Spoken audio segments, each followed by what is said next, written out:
غنچہائے قدس اہل بیت نبوت پہ لاکھوں سلام، آب تطہیر سے جس میں پودے جمے اس ریاض نجابت پہ لاکھوں سلام، خون خیر الرسل سے ہیں جن کا خمیر ان کی بے لوث طینت پہ لاکھوں سلام، سیدہ ظاہرہ طیبہ طاہرہ جان احمد کی راحت پہ لاکھوں سلام، جس کا آنچل نہ دیکھا مہ و مہر نے اس ردائے نزاہت پہ لاکھوں سلام، اصل نسل صفا وجہ وصل خدا باب فصل ولایت پہ لاکھوں سلام، شیر شمشیر زن شاہ خیبر شکن پرتوے دست قدرت پہ لاکھوں سلام، حسن مجتبی سید الاسخیاء راکب دوش عزت پہ لاکھوں سلام، وہ شہید بلا شاہ گلگوں قبا بے کسے دشت غربت پہ لاکھوں سلام، ان کے مولا کے ان پہ کروڑوں درود، ان کے اصحاب و اطرت پہ لاکھوں سلام۔ آج کی یہ خوبصورت سی محفل عرس حضور سیدی احمدی سرکار رحمت اللہ علیہ کے موقع پر سیدی سندی مرشدی آقائی و مولائی سرکار سید رزق اللہ شاہ بابا رحمت اللہ علیہ کے قدموں میں منعقد کیا گیا ہے۔ اللہ تبارک و تعالی اس محفل کو قبول فرمائے۔ حضرت پیر طریقت سید محمد قادری باپو نے بہت اور ان کے سب رفقا نے بڑا خوبصورت انتظام کیا تھا، لیکن موسم کی مخالفت نے ہمیں میدان سے ہال میں منتقل کر دیا۔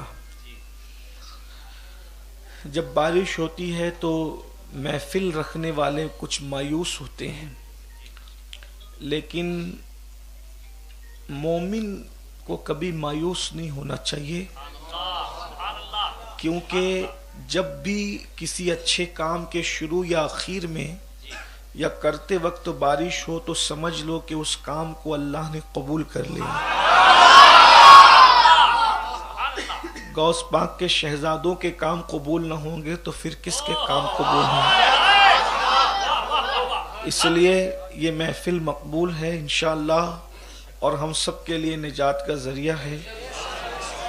وقت بہت زیادہ ہوا بارش کی وجہ سے، اس لیے میں بہت لمبی چوڑی گفتگو کرنے کی بجائے مجھے جو عنوان دیا گیا ہے تھوڑی سی تمہید کے بعد اپنی اصل عنوان کی طرف آنے کی سعادت حاصل کروں گا۔ اس وقت امت مصطفیٰ منتشر ہے، انتشار کا شکار ہے، ہر گھر میں انتشار ہے، ہر محلے میں انتشار ہے، ہر ملک میں انتشار ہے، اور ہر شریف آدمی یہ چاہتا ہے کہ انتشار ختم ہو اور امت متحد ہو۔ گھر متحد ہوں گے تو محلے متحد ہوں گے، محلے متحد ہوں گے تو ملک متحد ہوں گے، شہر متحد ہوں گے، اور یہ جو نقطہ اتحاد ہے، یہ جو نقطہ اتحاد ہے وہ نبی اور آل نبی کی محبت ہے۔ اگر اس امت کو نبی اور آل نبی کے عشق پر دعوت دی گئی تو ہم پوری امت کو متحد کر سکتے ہیں، اور یہ محبت اتنی قیمتی اور اہم ہے کہ اللہ تبارک و تعالی نے میدان محشر کا جو آخری سوال رکھا ہے، وہ آخری سوال ہے نبی اور آل نبی کی محبت۔ انسان ہر سوال کا جواب دے دے، نمازی تھا، ہاں تھا، داڑھی رکھی تھی، ہاں رکھی تھی، روزے رکھے تھے، ہاں رکھے تھے، زکوٰۃ دی تھی، ہاں دی تھی، حج پڑھے تھے، ہاں پڑھے تھے، سب کچھ کیا تھا۔ سارے سوال کا جواب دینے کے بعد پھر ارشاد ہوگا وقفوہم انہم مسئولون، اب ان کو روکو اور ان سے ایک سوال اور کرو۔ میں مفہوم پیش کر رہا ہوں، بہت توجہ سے سننے کی بات ہے۔ کہ سارے سوال کا جواب دیا، پڑوسی کا حق ادا کیا، ماں باپ کا حق ادا کیا، بہنوں کا حق ادا کیا، بھائیوں کا حق ادا کیا، سب کچھ کر لیا، لیکن پھر بھی ابھی اس کو جنت ملنی نہیں ہے، اس لیے کہ اللہ فرماتا ہے وَقِفُوهُمْ إِنَّهُمْ مَسْئُولُونَ، ان کو روکو اور ان سے پوچھو۔ اب آخری سوال کیا پوچھا جائے گا؟ تو اس کی تشریح کرتے ہوئے، اس کی تفسیر کرتے ہوئے امام الائمہ سیدنا امام جعفر صادق رضی اللہ تعالیٰ عنہ فرماتے ہیں وہ کون سا سوال ہے جو میدان محشر میں سب کو روک کر آخری سوال پوچھا جائے گا اور اسی آخری سوال کے بعد جنت میں داخلہ نصیب ہوگا؟ تو فرماتے ہیں علی اور اولاد علی کی محبت کے متعلق پوچھا جائے گا۔ سب تو کرتا تھا لیکن علی کے بارے میں کیا خیال تھا، اور اولاد علی کا اس نے حق کیا ادا کیا تھا؟ نماز پڑھنے کے بعد، روزہ رکھنے کے بعد محبت علی کتنی قیمتی چیز ہے، جو ہے وہ علی مرتضیٰ کی اولاد کی محبت کتنی قیمتی شے ہے کہ اگر اس سوال کے جواب میں کامیاب ہوا تو جنت ملے گی، ورنہ سب کچھ کرنے کے بعد بھی جنت مل نہیں سکتی۔ عاملۃ ناصبۃ تصلی نارا حامیہ، عمل کر کے آئیں گے، محنت کر کے آئیں گے، مگر پھر بھی جہنم کے اندر گھسیڑ دیے جائیں گے، اور کیا کہہ کر کے جہنم میں ڈالا جائے گا؟ ذُقْ انک انت العزیز الکریم، بہت دنیا میں عزت دار بنتے تھے، یہ چکھو اپنا عذاب، اور جہنم کے عذاب کے اندر ٹھونس دیا جائے گا۔ اس سے پتہ چلا کہ محبت علی اور محبت اولاد علی کتنی قیمتی چیز ہے۔ اسی لیے اللہ کے رسول صلی اللہ علیہ وآلہ وسلم نے دنیا اور آخرت کا سرمایہ نبی اور آل نبی کی محبت کو قرار دیا ہے۔ اللہ کے رسول صلی اللہ علیہ وآلہ وسلم فرماتے ہیں تین حرمتیں ہیں، جو تین حرمتوں کا لحاظ کرے گا۔ میں بہت اختصار میں، ارادہ تو تھا تفصیلی گفتگو کا، لیکن اختصار میں اس لیے کہ موسم جو ہے وہ پروگرام کی حمایت میں نہیں ہے، کبھی بھی بارش مزید ہو سکتی ہے، لوگ باہر بھی کھڑے ہوئے ہیں، اس لیے جلدی جلدی اپنے عنوان کی طرف آتے ہیں۔ بہت توجہ سے سننا، اللہ کے رسول صلی اللہ علیہ وآلہ وسلم فرماتے ہیں تین حرمتیں ہیں، جو ان تین حرمتوں کا لحاظ کر لے اللہ اس کی دنیا بھی بہتر کر دے گا اور اللہ اس کی آخرت بھی بہتر کر دے گا۔ پتہ چلا تین حرمتوں کا خیال کرنا ہے بس۔ اگر آپ نے تین حرمتوں کا خیال کر لیا، حضور گارنٹی دے رہے ہیں، اللہ کے رسول ضمانت دے رہے ہیں، آقا فرماتے تین حرمتوں کا خیال کرو، اللہ تمہاری دنیا بھی بہتر کر دے گا اور تمہاری آخرت بھی بہتر کر دے گا۔ دنیا بہتر ہونے کے لیے انسان کتنی محنت کرتا ہے، کوئی 8 گھنٹہ محنت کر رہا ہے، کوئی 10 گھنٹہ محنت کر رہا ہے، کوئی 12-14 گھنٹہ محنت کر رہا ہے۔ زندگی میں لوگ دوڑ دھوپ کر رہے ہیں، جانوروں کی طرح محنت کرتے ہیں، دنیا سنور جائے، لوگوں کی گداگری کرتے ہیں، دنیا سنور جائے، 25-25 سال تک کے علم حاصل کرنے کے لیے، ڈگریوں کے حصول کے لیے کوشش کرتے ہیں، دنیا سنور جائے۔ اللہ اکبر، آخرت میں تو ابھی ہم نے قدم نہیں رکھا، پتہ نہیں آخرت کا حال کیا ہوگا۔ اللہ اکبر، آقا فرماتے ہیں تین چیزوں کی حرمت کا خیال کرو، اللہ تمہاری دنیا اور آخرت دونوں کو سنوار دے گا۔ اور یہ بھی فرمایا اگر تم نے ان حرمتوں کا لحاظ نہیں کیا تو اللہ تمہاری دنیا کو بھی برباد کر دے گا اور تمہاری آخرت کو بھی برباد کر دے گا۔ وہ تین حرمتیں کیا ہے؟ اللہ کے رسول صلی اللہ علیہ وآلہ وسلم فرماتے ہیں سب سے پہلی چیز حرمت اسلام ہے۔ اسلام کی حرمت کا خیال کرو۔ حرمت کا مطلب کیا؟ اسلام کی عزت کرو، اسلام کی قدر کرو، اسلام کا احترام کرو۔ اسلام کا احترام کرنے کا کیا مطلب ہے؟ یہ کوئی دکھنے والی شخصیت تو ہے نہیں کہ آئے تو آپ کھڑے ہو جائیں، آپ ان کے ہاتھ چومیں۔ ظاہر سی بات ہے اسلام ایک مذہب کا نام ہے، اسلام دین کا نام ہے جس پر ہم عمل کرتے ہیں۔ پہلی چیز اگر دنیا اور آخرت کو بہتر کرنا ہے تو حرمت اسلام کا خیال کرو۔ حرمت اسلام کا خیال کرنے کا کیا مطلب ہے؟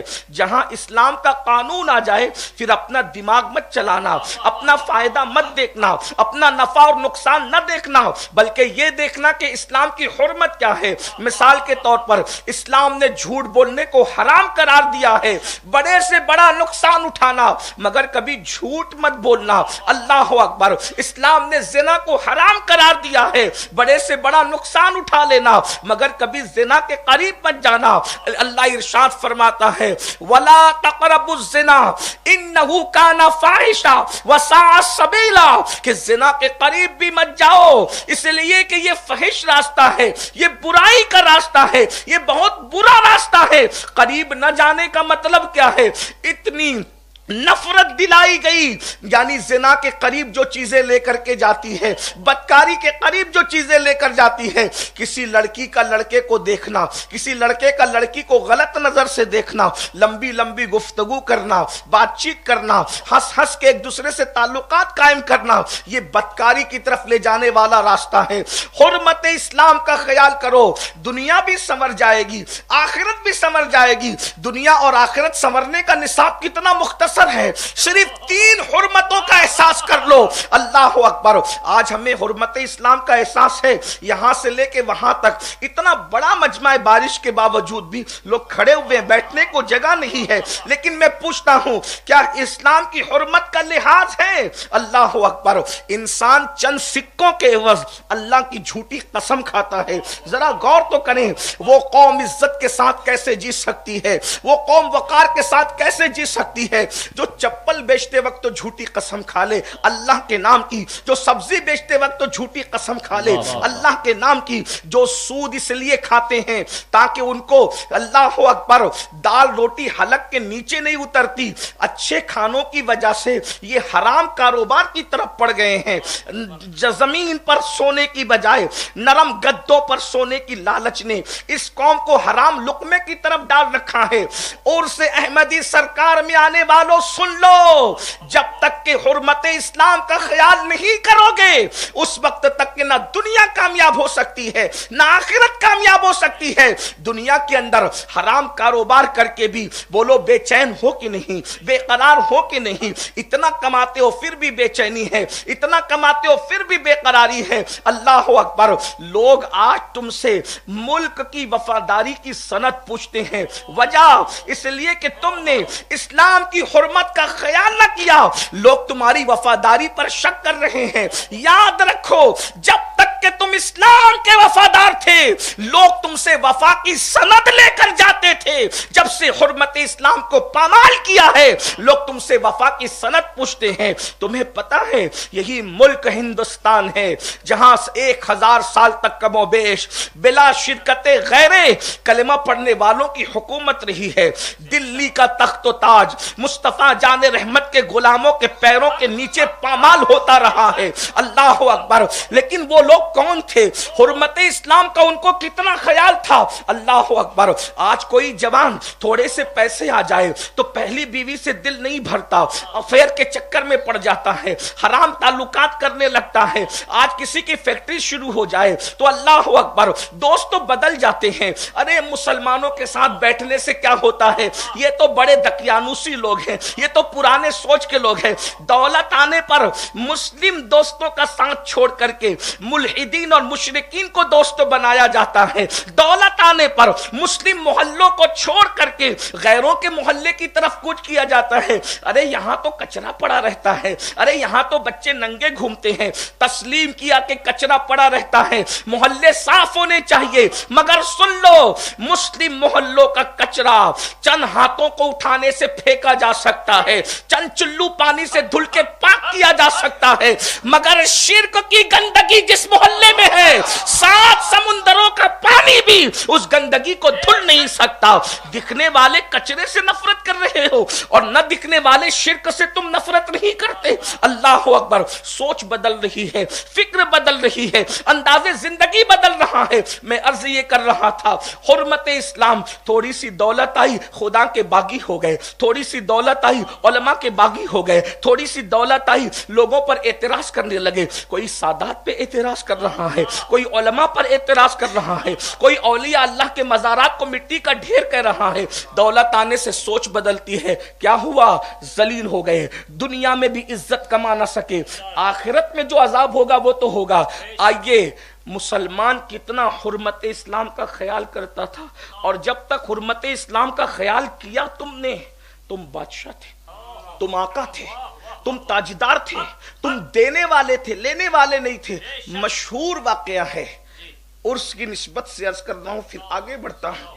جب ہمارے مرشد قطب الاقطاب سیدنا بابا قطب الدین بختیار کاکی دنیا سے جانے لگے تو آپ نے دنیا سے جاتے جاتے وصیت کی کہ میں اس دنیا سے جا رہا ہوں، پہلی بات تو یہ بتاؤں، جو اللہ کا ہو جاتا ہے اس کو موت کا وقت بھی اللہ بتا دیتا ہے کہ تو آنے والا کب ہے۔ یہی فرق ہے دنیا دار کے مرنے میں اور دیندار کے مرنے میں۔ دنیا دار ایسے دبوچا جاتا ہے جیسے بلی کسی چوہے کو دبوچتی ہے، اس انداز سے دبوچا جاتا ہے موت کے۔ یہ تو میں نے صرف ایک تمثیل پیش کی، ورنہ یہ تمثیل کا مقام ہی نہیں ہے۔ اللہ اکبر۔ اور جب اللہ والا دنیا سے جاتا ہے تو حدیث پاک میں آتا ہے کہ جب تک کہ وہ جانے کی تیاری نہیں کرتا اس وقت تک قدرت اس کی موت کا فیصلہ نہیں کرتی۔ کیا خوبصورت موت ہے اللہ والوں کی۔ یہ تو ایک الگ سا عنوان ہے کہ اللہ والوں کی موت کتنی خوبصورت ہے۔ بلکہ میں نے تو اکثر لوگوں کو یہاں تک کہا، بار بار کہا، کہ جتنا مزہ مدینے جانے میں آتا ہے اللہ والوں کو اس سے زیادہ مزہ مر جانے میں آتا ہے، کیونکہ مدینے منورہ جاؤ تو گنبد نظر آتا ہے اور مر جاؤ تو گنبد والا نظر آتا ہے۔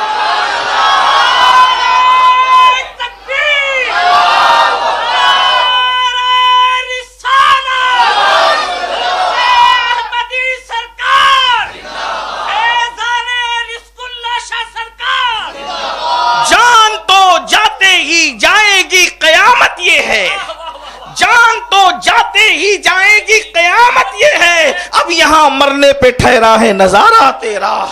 آج پھولے نہ سمائیں گے کفن میں آسی، قبر کی شب ہے کس گل سے ملاقات کی رات۔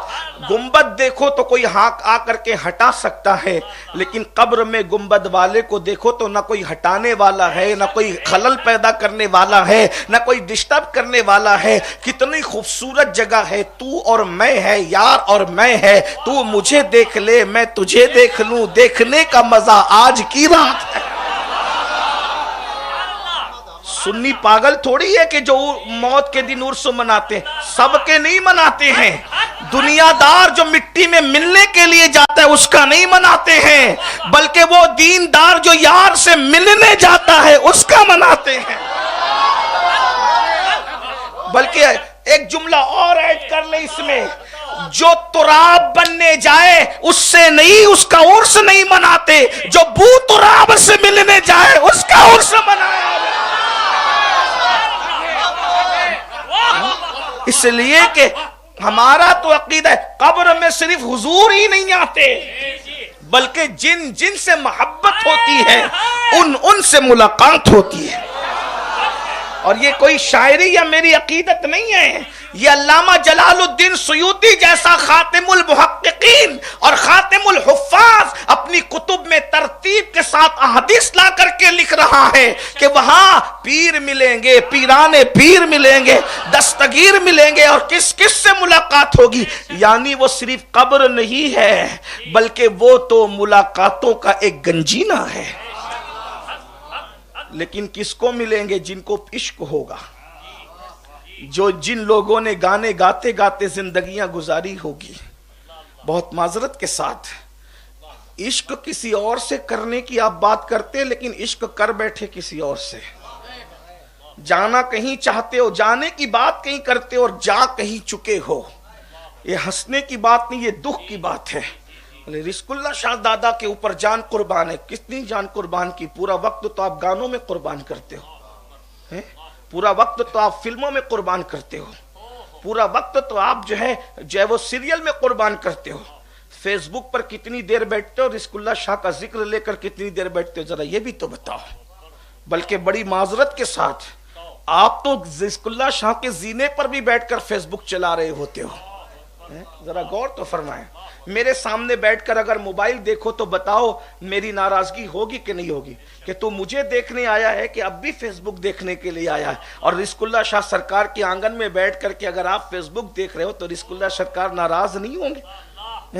وہ تو بولو تو صحیح۔ غریب نواز کی چوکھٹ پہ بیٹھ کر کے یوٹیوب دیکھتے بیٹھ، ارے بزرگوں نے تو یہ فرمایا کہ جب اللہ والوں کے سامنے بیٹھو تو پھر کتاب بھی نہ کھولو، جن کے سامنے کتاب کھولنا بے ادبی ہے، ان کے سامنے فیس بک کھولنے کی کیا معاملہ ہوگا؟ اور پھر اس کے بعد گیم. یہ یہاں نہیں بیٹھتے چھوکروں کو میں نے دیکھا ہے، بلکہ میں نے تو حرم میں بھی چھوکروں کو گیم کھیلتے دیکھا، مدینہ منورہ میں دیکھا رہے، جہاں کتاب کھولنے کی اجازت نہیں، مذہبی کتاب کھولنے کی اجازت نہیں. اس لیے کہ ہمارے مرشد حضور تارک السلطنت سیدنا مخدوم اشرف جہانگیر سمنانی فرماتے ہیں کہ اللہ والوں کے چہرے کی زیارت وہ عبادت ہے کہ ایک مرتبہ ترک ہو گئی تو پھر اس کی کبھی قضا نہیں ہو سکتی. یہ وہ چہرے جس کی زیارت کی کوئی قضا نہیں ہے، اس لیے جتنا دیکھ سکتے ہو دیکھ لو ان چہروں کو، پھر اس کی قضا نہیں ہو سکتی. دیکھنے والوں جی بھر کے دیکھو ہمیں، پھر نہ کہنا کہ اختر میاں چل دیے. ان آقاؤں کی چوکھٹ پہ آؤ تو انہیں تکتے رہو، اس لیے کہ ان کے یہاں آنا ایسا ہی ہے جیسے حیات میں آنا ہے. حیات میں آنے والوں کو جو برکتیں ملی تھی در رزق اللہ سے، وعدے وصال آنے کے بعد بھی وہی برکتیں ملنی ہیں. آپ کیا سمجھتے ہو؟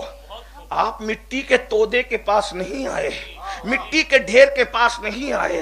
صحابہ کہہ رہے ہیں کہ یہ قبر پر آنا مٹی کے تودے اور ڈھیر کے پاس، یہ تو 1800 سال کے بعد، یہ تو 1857 کے بعد کے مولویوں کی اپج ہے جو کہتے ہیں کہ یہ مٹی کے تودے ہیں. ورنہ جو اصحاب صفہ کے چبوترے سے جنہوں نے دین سیکھا تھا مصطفیٰ جان رحمت سے، وہ حضرت سیدنا میزبان رسول ابو ایوب انصاری رسول اللہ کے مزار پر آ کر حضور کے مزار سے لپٹ کر حضور کو کچھ کہہ رہے ہیں. اتنے میں مروان آتا ہے.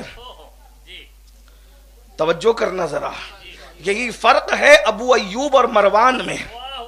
توجہ، ابھی مروان کا نسب پڑھوں تو آپ کو برا لگے گا، لیکن آپ کے برا لگنے کا مجھے کوئی خیال نہیں، لیکن اتنا ضرور کہوں گا کہ یہ مروان کون ہے آپ کو پتہ ہونا چاہیے. مروان وہ ہے کہ صحابہ کہتے تھے کہ سب بیٹا پیدا کرتے ہیں، مروان کو اس کے باپ نے اپنا باپ بنا کر پیدا کیا ہے.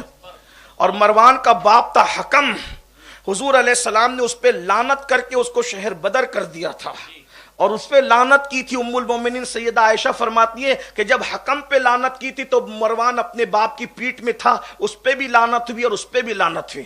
مروان انسان کی شکل میں گرگٹ تھا، جیسے گرگٹ رنگ بدلتا ہے ویسے مروان رنگ بدلا کرتا تھا. یہ وہی ہے جس نے امام حسن مجتبی کو رسول اللہ کے قدموں میں دفن ہونے سے روکا، تلواریں چلائی امام حسن کے جنازے پر. اللہ اکبر. اس طریقے سے جنازے کو روکنے کے لیے تیروں کا سہارا لیا اور امام حسن کی آخری خواہش کو پورا نہ ہونے دیا. میں تو حیران ہوں یہ مروان کتنا پلید ہے. اللہ اکبر. آج دائیں بائیں سے آوازیں آتی ہیں مروان رحمت اللہ علیہ. میں نے کہا اچھا ہوا تم نے رحمت اللہ علیہ کہہ کر کے ہمیں بتا دیا کہ جب تمہارا رحمت اللہ علیہ ایسا ہے تو تمہارا لعنت اللہ علیہ کیسا ہوگا.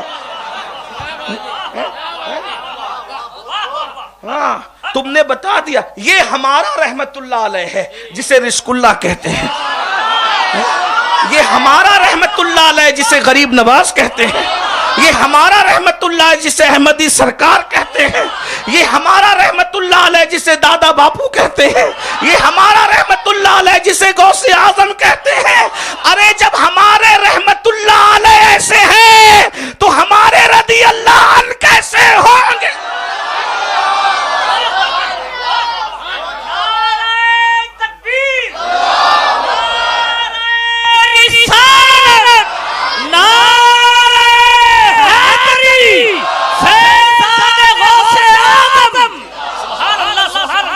بہرحال نصیب کی بات ہے. کوئی کسی کو رحمت اللہ کہتا ہے، کوئی کسی کو رحمت اللہ کہتا ہے. ہمارے نزدیک تو مروان کوئی رحمت اللہ، وہ تو لعنت اللہ ہے.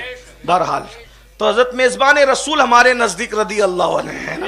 ابو ایوب انصاری مزار رسول سے لپٹ کے اپنا حال دل سنا رہے.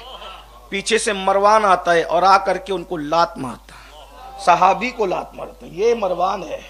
ہاں اگر کسی کو اہل بیت کی محبت ہضم نہیں ہوتی تو کم سے کم صحابہ کے ٹھیکیدار بنے ہو. اس پر تو دیکھو کہ مروان صحابہ کو لات مارتا ہے اور لات مار کے کہتا ہے اٹھو. اور جب کہتا ہے اٹھو تو میزبان رسول گردن موڑ کر کہتے ہیں مروان میں مٹی کے ڈھیر کے پاس نہیں آیا ہوں، میں تو اپنے نبی کو اپنا حال دل سنانے کے لیے آیا ہوں۔ مسلک پتا چل رہا ہے؟ مروانی مسلک کون ہے اور صحابہ کا مسلک ہے؟ پتا چل رہا ہے؟ جو مٹی کا ڈھیر کہے نا وہ مروانی مسلک پر ہے، اور جو حال دل سنانے آتے ہیں وہ میزبان رسول ابو ایوب انصاری کے مسلک پر ہے۔ یہ باتیں ہیں، اس لیے آپ کو مطمئن رہنا چاہیے، آپ اس مسلک پر ہو جس کی تائید صحابہ کی فکر کر رہی ہے، آپ اس مسلک پر ہو جس کی تائید جو ہے اہل بیت کی فکر کر رہی ہے۔ تو بہرحال بات دور نکلی، عرض کیا کر رہا تھا، اللہ اکبر، جو اللہ والے دنیا سے جاتے ہیں تو ان کا عرس منایا جاتا ہے۔ بہرحال تو قطب الاقطاب سیدنا بختیار کاکی کہتے ہیں میں دنیا سے چلا جاؤں گا تو میری نماز جنازہ پڑھانے کی باری آئے گی، تو میری نماز جنازہ وہ پڑھائے گا جس نے عشاء اور عصر کے پہلے کی 4 سنتیں غیر موقدہ جو ہوتی ہے، غیر موقدہ، وہ بھی اس نے نہ چھوڑی ہو، تکبیر اولا اس کی کبھی فوت نہ ہوئی ہو، اس نے کسی نامحرم عورت کا چہرہ جان بوجھ کر نہ دیکھا ہو، اور اس کی کبھی تہجد فوت نہ ہوئی ہو، 4 شرطیں جس میں موجود ہوگی وہی میری نماز جنازہ پڑھائے گا۔ لوگ حیران ہو گئے، پیر صاحب نے اتنی مشکل وصیت کر دی، لیکن پیر صاحب ہوتے ہیں۔ یہ وہ دور تو نہیں تھا نا کہ بچہ پیر بن جائے، یہ تو وہ دور تھا نا کہ سرکار غریب نواز نے اپنے خوبصورت اور حسین متقی پرہیزگار 4 بیٹوں کے باوجود اپنی گدی پہ جس کو بٹھایا اس کو قطب الدین بختیار کاکی کہتے ہیں۔ اپنی مسند پر اپنے بیٹوں کے ہونے کے باوجود اپنے خلیفہ کو بٹھانا، یہ لوگ ہیں جنہیں اللہ والا کہا جاتا ہے، یہ مخلص لوگ ہیں نا، یہ ہیں۔ اور اپنے بیٹوں کی موجود، وہ بھی کیسا بیٹا، فخر الدین جیسا بیٹا، فخر ملت و دین جیسا بیٹا، حسام الدین جیسا بیٹا، ذرا غور تو فرمائے، اس ضیاء الدین جیسا بیٹا، ایسے بیٹوں کی موجودگی پہ ہوتے ہوئے سرکار غریب نواز نے، سرکار کیا بختیار کاکی کا مرتبہ ہے، غریب نواز کا 90 لاکھ کو ایمان کی دولت عطا کرنے والے کا تنہا جانشین جسے دنیا قطب الدین بختیار کاکی کہتی ہے۔ اور اس کے بعد یہ بھی بتاؤں، سرکار بختیار کاکی کا عمل یہ تھا کہ وہ ربیع الاول کے موقع پر میلاد النبی منایا کرتے تھے۔ سبحان اللہ، سبحان اللہ۔ میلاد منانا یہ 1857 کے بعد کی کسی مولوی کا طریقہ نہیں ہے، بلکہ یہ میلاد منانا یہ وہ بزرگوں کا طریقہ ہے جنہوں نے یہاں اسلام پھیلایا ہے۔ سبحان اللہ۔ ہاں، یہ میلاد شروع سے چلا آ رہا ہے، جو اسلام لے کر آئے وہ میلاد بھی لے کر آئے، جو اسلام لے کر آئے وہ عرس بھی لے کر آئے، جو اسلام لے کر آئے وہ چادر گھاگھر بھی لے کر کے آئے۔ اس لیے جو اس کی مخالفت کرتا ہے تھوڑا اس کو خیال کرنا چاہیے۔ ہاں، بدعات اور خرافات کی ہم حمایت تو نہیں کرتے، لیکن البتہ یہ ضرور ہے کہ جو اسلام لے کر آئے وہ عرس کا تصور لے کر آئے۔ غریب نواز ہو، سرکار بختیار کاکی ہو، بابا فرید ہو، سرکار نصیر ملت و دین خواجہ نصیر الدین چشتی ہو، حضرت اخی سراج ہو، مخدوم اشرف ہو، اسی طریقے سے صابر پاک ہو، محبوب الہی ہو، کس کا نام لیا جائے، کسے میں ترک کروں، کس کا انتخاب کروں۔ بہرحال تو سرکار بختیار کاکی ربیع الاول شریف میں حضور کا میلاد مناتے تھے، اپنے نانا کا میلاد مناتے تھے۔ میلاد کے موقع پر انہوں نے خوشی میں محفل سما منعقد کر رکھی تھی، اور سما کی محفل میں علامہ احمد جامی کا شعر پڑھا جا رہا تھا، کچھ تگان خنجر تسلیم راہ، ہر زماں از غیب جانے دیگر است، کہ جو عشق کی خنجر سے قتل ہوتے ہیں ہر لمحہ اللہ ان کو نئی زندگی عطا کرتا ہے۔ اسی احمد جام کے شعر پر سرکار قطب الدین بختیار کاکی کی روح نکل گئی۔ اللہ اللہ، یہ ہے سرکار قطب کے وصال کی تاریخ۔ تو آپ نے وصیت کی تھی، تو اب جنازہ کون پڑھائے گا بھائی؟ اتنی 4 سخت سے سخت وصیتیں کون پڑھائے گا؟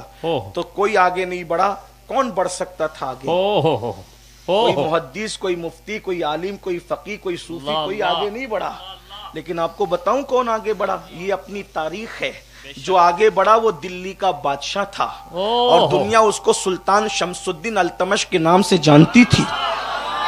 اور جب آگے بھی بڑھا تو اتراتے سینہ پھلاتے ہوئے آگے نہیں بڑھا،